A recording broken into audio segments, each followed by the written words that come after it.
In teaching entrepreneurship or writing about entrepreneurship, there's a big challenge in it because I think there is no single formula. As you could tell from the last few speakers, it's always a very, very different story. And I think every moment in the history of business, every moment in the history of technology happens only once. The next Mark Zuckerberg will not be building a social networking site. The next Larry Page will not be building a search engine. The next Bill Gates will not be building an operating system company. If you're copying these people, in some sense, you're not learning from them. And this is why I think there is no science to business. Science starts with the number 2. It starts with things that are repeatable and experimentally verifiable in one way or another. Whereas I think every great company is one of a kind. And the question is, how do you get from 0 to 1? And so the starting point for my book, 0 to 1, is this sort of anti-formulaic approach. It's to take this question of singularity and uniqueness as the central question. And I try to get at it through a variety of sort of contrarian questions. What great business is nobody building? Tell me something that's true that nobody agrees with you on. These are often quite hard questions to answer because we think it's hard to come up with some new truth, or it often requires courage because you often have to go against conventional wisdom in one way or another. I want to maybe share 2 or 3 of these contrarian truths that I believe that people generally don't understand. But my book 0 to 1 is a whole set of these things that I believe to be true that most people do not agree with me on. First big truth that comes right out of this idea of unique businesses. I think that if you're a founder or entrepreneur, what you want to aim for is monopoly. You want to aim to build a company that is one of a kind and that it's so far differentiated from the competition that it's not even competing. And I think the conventional wisdom is always that capitalism and competition are somehow synonyms. I believe they're antonyms. A capitalist is someone who's in the business of accumulating capital. A world of perfect competition is a world where all the profits are competed away. If you want to compete like crazy, then you should just open a restaurant in Chicago. And I think the great companies like Google, which is sort of the paradigm example I use, has had no serious competition in search since 2002, when it definitively distanced itself from Yahoo and Microsoft. And as a result, it's been generating enormous cash flows for the last 12 years. I sort of get at this, I think there are sort of 2 different reasons this monopoly and competition idea is not understood. One is somewhat intellectual, because the people who have monopolies don't talk about it. They pretend not to have monopolies for reasons that I will leave to your imagination.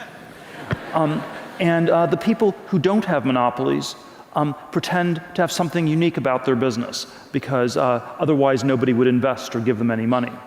And so, and the way you do this is, if you have a monopoly like Google, you will pretend that you are in a much, much larger market. So you will never, as Google, talk about the search business and say, we have a 66% share of the search market, and we're much more dominant than Microsoft ever was with the operating system market in the 1990s. You will instead say that we are a technology company, and technology is this vast space where we're competing with Apple on iPhones, and we're competing with Facebook on social, and we're going to build a self-driving cars, and we're competing with all the car companies in Detroit, and there's just competition everywhere. And so it sort of gets obscured by making the market appear to be bigger than it really is.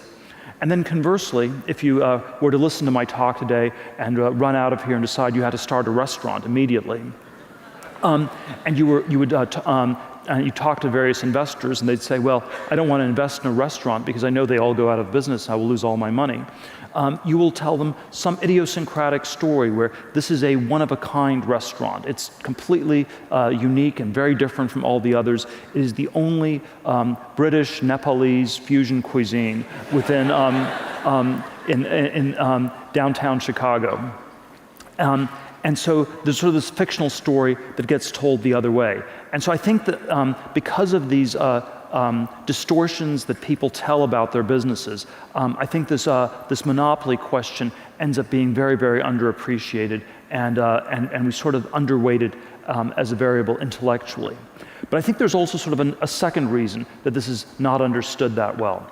I sort of, the opening line of Anna Karenina is that all happy families are alike, all unhappy families are unhappy in their own special way. And I think the opposite is true of business. I think all happy companies are different because they figured out some way to radically differentiate themselves and escape from competition. All unhappy companies are alike because they fail to escape the essential sameness that is competition. The chapter in my book entitled All Happy Companies Are Different got excerpted by the Wall Street Journal, and they retitled it a little bit more provocatively with the title, Competition is for Losers. And the reason this is such a provocative title is because we always think that the losers are the people who can't compete effectively enough. The losers are the people who are slow on the swim team in high school. The losers are the people whose grades or test scores aren't quite good enough to get into the right universities or something like that. And so the idea that somehow competition itself is something that we are perversely attracted to is very counterintuitive. And yet I want to suggest that there is always this incredible pull that competition has on us.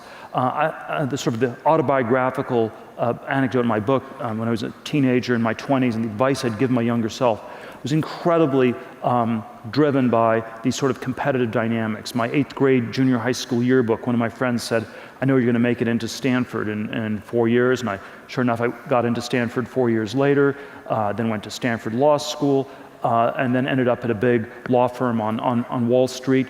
It was one of those places where from the outside everybody was trying to get in, on the inside everybody was trying to get out. When I left after 7 months and 3 days, one of the people down the hall from me told me it was reassuring to see me leave. He had no idea it was possible to escape from Alcatraz. And of course, all you had to do was go out the front door. But it was psychologically hard for people to do this because their identity was so wrapped up in the competitions they had won, the people they had beaten along the way, that they could not even imagine doing anything different. And so I think this is why I think competition is always this very two-edged thing. When you compete ferociously, you will get better at that which you're competing on, but you will always narrow your focus to beating the people around you, and it often comes at this very high price of losing sight of what is more important or perhaps more valuable. And so I think there's this very strange phenomenon in Silicon Valley where a lot of the most talented startups, a lot of the great startups seem to be run by people who are suffering from a mild form of Asperger's. And I think we need to always turn this fact around and view this as an indictment of our whole society. Because what does it say about our society when anyone who does not suffer from Asperger's, who is socially well adapted, will be talked out of all of their original creative ideas before they're even fully formed, who will sense, this is a little bit too weird, that's a little bit strange, that sounds a little bit crazy, people are looking at me in a weird way. And I think this is something that we must all realize is sort of a deeply endemic problem. They've done these studies at Harvard Business School, which I think you can often think of the business school student as a profile in anti-Asperger's. They're sort of very extroverted, often have no real convictions, and you have sort of a hothouse environment in which you put all these people for 2 years.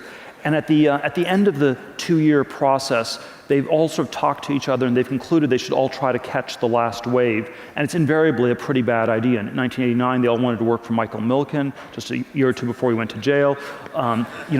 They were never interested in tech or Silicon Valley except for 99, 2000 when they timed the .com bubble implosion perfectly. And then sort of 2005 to 07, it was all housing and private equity and things like that. And it's easy in some ways to make fun of people in business school or people who are sort of conventionally tracked. But I think we should recognize that we're all very prone to this. Already in the time of Shakespeare, the word ape meant both primate and to imitate. And there is something very deep in human nature that is imitative. It has a lot of good things. It's how language gets learned by kids. It's how culture gets transmitted in our society. But it also can lead to sort of a lot of insane behavior. It can lead to the madness of crowds, to bubbles, to sort of mass delusions of one sort or another. And I think it can, and I think it's, advertising, we always tell ourselves that we're not that prone to this, and I think that's something I'd encourage all of us to rethink. We always think of advertising as something that just afflicts other people, that never afflicts ourselves. I think this is very far from the case. And so the monopoly competition is not just this intellectual failure, it's also this thing where you have a tiny door where everyone's trying to rush through, and there may be around the corner a vast and a secret gate that no one's taking, and you should always find the secret path and go ahead and take that. Two other quick ideas on things that I believe to be true that most people don't agree with me on. I think there are many answers to this question, what is true, that people don't agree with me on. And most of us actually don't think there are that many answers left.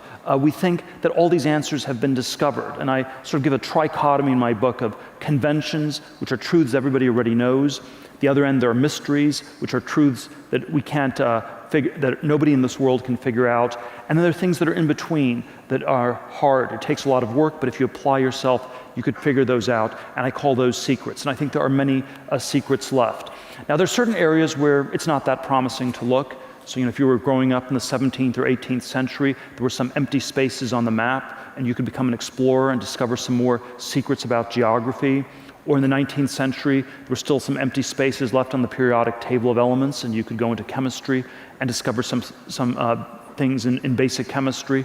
And so I think geography, basic chemistry, these are areas that have been fully explored. These are areas where you're not going to find any secrets. These are not promising areas where you will discover a new truth that no one else knows, and that can become the basis for a great insight or a great business.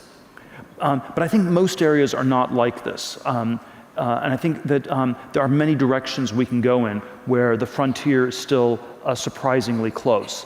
There certainly has been an enormous amount of ideas and businesses that have been discovered in this IT space for the last 40 years. And there's no reason to think that's going to stop around computers, internet, mobile internet, software. There are many things people find. The ideas are often, they always seem shockingly simple in retrospect. They're pretty hard ex ante.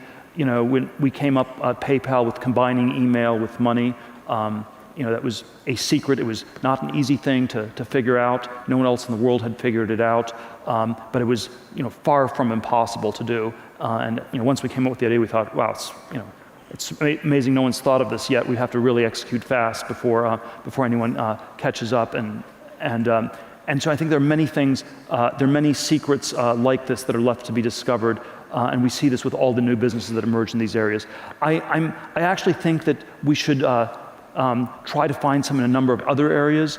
So I think that everything from biotech to space technologies, all sorts of other areas of technology, I think have been somewhat underexplored in recent decades, and that it would be good if the cone of progress were not just this narrow cone around computers and the world of bits, but were expanded to include the world of atoms in many other ways. So, second idea is there are many secrets left for us to discover. Third idea that I'll end on, and this is the basic dichotomy in my book. I think for us to have a successful 21st century, we're going to have both globalization and technological innovation. And I think these are two very different modes of progress. And people often use these words interchangeably, and I think that's always a big mistake. I draw globalization always on an x-axis. I describe it as copying things that work, going from one to n, horizontal or extensive growth. China is the paradigm of globalization today, and to first approximation, what China needs to do in the next 20 years is just copy everything that's working in the West. You can maybe skip a few steps, but if it executes against that, the people in China will be much better off in the decades ahead. And then I always draw technology on the y-axis. I describe it as vertical or intensive growth, doing new things, going from 0 to 1. And we can sort of see this big difference between globalization and technology if we think about the history of the last 200 years. There have been periods of globalization, there have been periods of technology. The 19th century was a period of both. From 1815 to 1914, you had tremendous technological progress and tremendous amounts of globalization taking place. After 1914, with the world wars, communism, all sorts of other events, globalization sort of went in reverse. The world became a much more disunited, much more fragmented sort of a place. But technology continued to go at a ferocious pace. And I would argue since maybe about 1971, when Kissinger went to China and globalization restarted, it began at a ferocious rate the last 40 plus years. Technology's been going a little bit more slowly, where it's been, as I already said, a narrow focus on computers and a little bit less of other things. So the last century, unlike the 19th century, has been a period where we first had lots of technology, but no globalization, and we've now had a more recent period where we've had lots of globalization, but only limited technological progress. And this change is reflected in a very different way in which we talk about today's world. In the 1950s or 1960s, we would have described the world as being divided between the first world and the third world. The first world was that part of the world that saw relentless, accelerating technological progress. The third world was that part of the world that was permanently stuck, permanently screwed up in one way or another. So no globalization, but lots of technology. Today we would divide the world into the developed and developing nations. The developing nations are those that are copying the developed world. And so this developing dichotomy is a pro-globalization dichotomy. It's sort of a convergence theory of history where the entire world will become more and more homogeneous as globalization continues apace. But it is also implicitly an anti-technological dichotomy, because when we say that we're living in the developed world, we are implicitly saying that we're living in that part of the world where nothing new is going to be done, where things are finished, they're complete, and we can expect decades of stagnation and sclerosis, and the younger generation should expect to have a lower living standard than their parents, and we have sort of this rather bleak view of the future. And I think we should not accept that sort of a label. We should not accept this idea that we're living in the developed world. And so I will end by saying that I think we should always return to the very contrarian question, how can we go about developing the developed world? Thank you very much.